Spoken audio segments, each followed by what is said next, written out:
నమస్తే అన్న అందరికీ నమస్కారం. కువైట్ లో అతి ప్రాచీనమైన ఫైలాకా ద్వీపం గురించి అధికారులు కొన్ని విషయాలను వెల్లడించారు. కువైట్ దేశం యొక్క ఫైలాకా ద్వీపం 3వ సహస్రాబ్ది బీసీ చివరి నాటి నాగరికతలకు నిలయంగా ఉందని చెప్పి ఈ నాగరికత 19వ శతాబ్దం ఏడీ వరకు విస్తరించిందని చెప్పి కువైట్ అధికారులు తెలిపారు. దిల్మున్ టౌన్ టెల్సాద్ అని కూడా దీనిని పిలుస్తారు.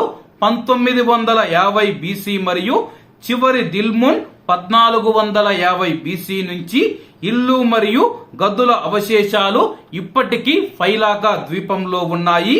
ఈ స్థలంలో కువైట్ ను పాలించిన Sheikh Ahmad al Jaber al Sabah గారి యొక్క రెస్ట్ హౌస్ కూడా ఇక్కడ చూడవచ్చు.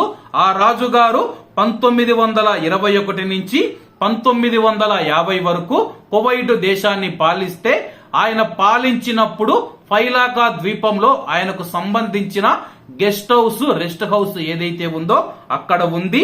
టెల్సాద్ కు ఈశాన్యంలో ఉన్న హాల్ హాకెం ప్యాలెస్ మరియు దిల్మూనియన్ టవర్ టెంపుల్ 2000 బీసీ నాటికి చెందిన తార్ట్ ఊరు రాజవంశం 2100 బీసీకి చెందినదని చెప్పి టెల్ సాయిద్ అని కూడా పిలువబడే హెలెనిస్టిక్ కోట 280 మరియు 250 బీసీ నాటి ఫైలాకాలోని అతిపెద్ద పురావస్తు ప్రదేశాలలో ఒకటిగా ఉందని చెప్పి అధికారులు వెల్లడించారు.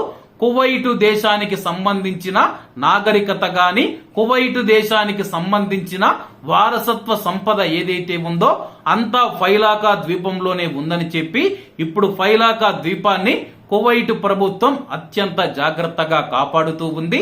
కాబట్టి అందరూ బాగుండాలి, అందులో మనం ఉండాలి. అందరికీ నమస్తే అన్న, జై హింద్.